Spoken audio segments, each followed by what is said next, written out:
ప్రస్తుతం మన ఆంధ్రప్రదేశ్ లో 2 డైలాగులు బాగా ట్రెండ్ గా వైరల్ గా మారుతున్నాయి. అది రాజకీయ వాతావరణం కానివ్వండి, అక్కడ ప్రజల పరిస్థితులు కానివ్వండి, చాలా విచిత్రంగా నడుస్తున్నాయి.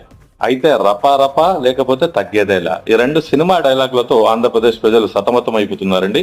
ముఖ్యంగా మీరు గమనిస్తే ఆంధ్రప్రదేశ్ లో ప్రజలు చంద్రబాబు నాయుడు గారిని, పవన్ కళ్యాణ్ జనసేన, అటు బీజేపీ పార్టీని, 3 కూటమి పార్టీలను గెలిపించడానికి కారణం ఏమిటంటే అభివృద్ధి, సంక్షేమం, అన్ని వర్గాలు, ముఖ్యంగా దళితులు, మైనార్టీలు, ఎస్టీ ఎస్సీలకు న్యాయం జరిగిద్దని చెప్పి ప్రభుత్వాన్ని ఎన్నుకోవడం జరిగింది.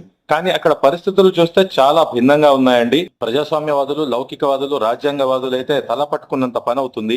ఇదేంటి ఇలాంటి పరిస్థితులు ఉన్నాయని చెప్పి నేను మీ అందరికీ, అటు వైసీపీ పార్టీ వాళ్ళకి కానివ్వండి, ఇటు తెదేపా పార్టీ వాళ్ళకి కానివ్వండి, జనసేన బీజేపీ వాళ్ళకు కోరేది ఒకటే. అటు జగన్మోహన్ రెడ్డి చాలా తక్కువ సీట్లకు పడిపోయారు, వారి గురించి పట్టించుకునేదేలే అని చెప్పి కూడా జగన్మోహన్ రెడ్డి గారి గురించి ఆలోచిస్తూ వారిపై కేసులు అవన్నీ పరిస్థితులు మనం